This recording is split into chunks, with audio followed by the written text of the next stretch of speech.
Maman, c'est YP Dave Mo. Je suis né à l'aube des années 80. Paris, dans le 13e arrondissement, le quartier chinois. On va dire mon enfance, je l'ai passé en banlieue.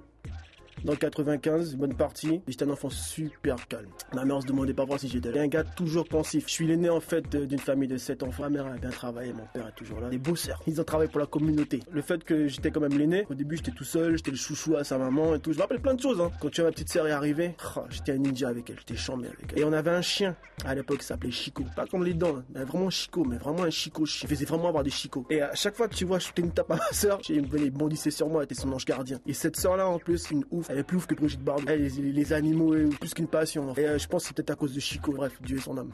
En fait, ma scolarité, je l'ai passée dans 95. Je me rappelle encore, c'était l'école Lamartine. C'était une ville qui s'appelait Bessancourt, pas loin de Taverny, pour ceux qui cherchent à savoir où ça se trouve. Je me rappelle à un moment donné, j'étais un élève travailleur. Je parlais pas beaucoup, j'ai pas beaucoup. J'étais calme dans la classe. Soit oui, en cours élémentaire. Les instituts, ils voyaient mes notes, ils comprenaient pas en fait. Ils se demandaient mais comment il fait. Et en fait, moi, j'étais du genre à aimer la compétition. J'ai toujours été comme ça. La compétition, il fallait être sûr que je dépasse l'autre. Et je me rappelle, il y avait dans ma classe, là, c'est en banlieue, tu vois, on est tous mélangés. Il y avait un petit entier. En plus, c'était une tête. Il m'énervait. En fait, j'étais vénère, j'avais la rage. Et à chaque fois, on était en compétition, j'étais toujours deuxième, il était premier. Ça jouait entre lui et moi en fait. Et la compétition c'était le délire. À l'âge de 9 ans, on a déménagé en fait. Mes parents ils ont construit et tout. C'était en 88. On s'est retrouvés en campagne. Non mais la campagne quoi, la Normandie. Un petit village de peut-être 400 habitants. On arrive. Oh, c'est pas le cliché raciste, mais bon, on était les seuls noirs dans le village, tu vois. Et on avait déménagé. Mes parents avaient géré mais vraiment un terrain qui était énorme. Il était tellement grand le terrain que ils avaient laissé une partie en fait à nos anciens voisins. À partir de là, j'ai découvert un autre monde. Et vraiment, je croyais que c'était la mort directe. La première année était un peu,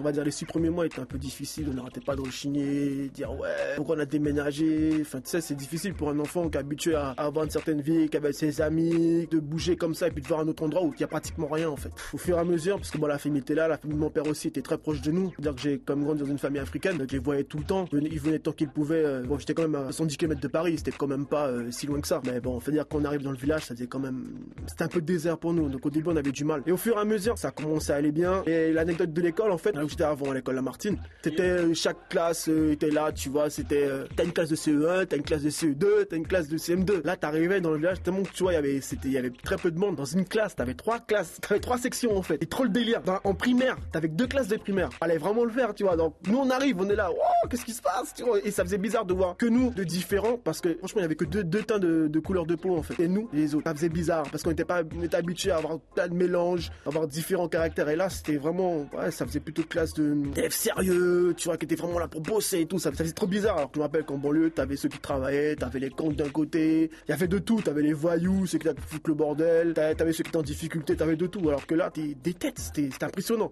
Mais on était quand même super bien accueillis. 91, on va dire, fin 91, j'atterris en Guyane. Première fois de ma vie que je prenais l'avion. J'avais 12 ans, c'est ma mère en fait. Parce que ma mère, faut savoir qu'elle a quitté la Guyane, je crois en 77 ou 78, contre mon père, ma soeur, quelques années après. Elle était jamais retournée au pays en fait. Ma grand-mère a incité ma mère ensuite à venir ici et tout. Donc on s'est dit, on connaît pas le pays, ma mère nous en a parlé. Franchement, on voyait un paradis en fait. Je te jure, on voyait un paradis. Et on avait vraiment envie de venir. On arrivé en Guyane, on s'est retrouvé au collège, à l'époque Collège République, qui maintenant s'appelait Oxon Scantou. Il n'y avait pas d'uniforme, c'était le pied. Ensuite, je me suis retrouvé au lycée, si vous représentez, yes. J'étais un bon élève. Arrivé en Guyane, pour moi c'était l'été toute l'année, je taffais pas du tout. Le bon élève qui arrivait de Paname, avec des notes de ouf, était devenu le pire des cancres, vraiment le fumiste. Et après, j'ai essayé d'être plus assidu quand même au lycée Félix Seboué. On venait au lycée, mais c'était vraiment notre monde. C'est comme qu'on voit à la télé, les jeunes qui arrivent, ouais, on va au lycée et tout, c'est le style, c'est la frime, tout le monde est là, les filles. C'était ça en fait quand on était arrivé. Il y avait les études bien sûr, mais l'univers était tellement cool. Mais l'année 96 justement, c'était mal parti parce que l'année d'avant quand même, on avait quand même eu pas mal de lacunes, il manquait des profs, il y avait plein de choses. Donc c'était bien beau de kiffer l'ambiance et tout, mais il fallait quand même qu'on puisse avancer. Donc c'est de là qu'en 96, petit clin d'œil à Madame Charles Aline qui s'était réunie parce que je crois si je me trompe, faut pas que j'oublie, mais c'était quand même quelque chose qui m'a marqué aussi. Manque de professeurs, donc on a commencé à se rebeller. Il y avait aussi mon cousin qui était dedans, ouais, Dimitri Grégoire. Ensemble, en fait, avec tout le lycée, on avait commencé une marche. Et de là, tous les autres lycées de Guyane nous ont suivis. Et c'est de là qu'est née la révolte de novembre 96, tout court. Et moi, je me rappelle, premier soir où on s'est fait charger, ça m'a choqué, en fait, la façon dont ça s'est fait. C'est qu'on était derrière la préfecture. Déjà, on n'avait pas de réponse. C'est ça le pire. On avait les parents qui étaient devant la préfecture. C'est celle qui est près de la fontaine. J'ai cavalé comme un zèbre. Je me rappelle, quand je sortais, il y avait un monsieur qui me fait « Bon, qu'est-ce que t'as couru ?»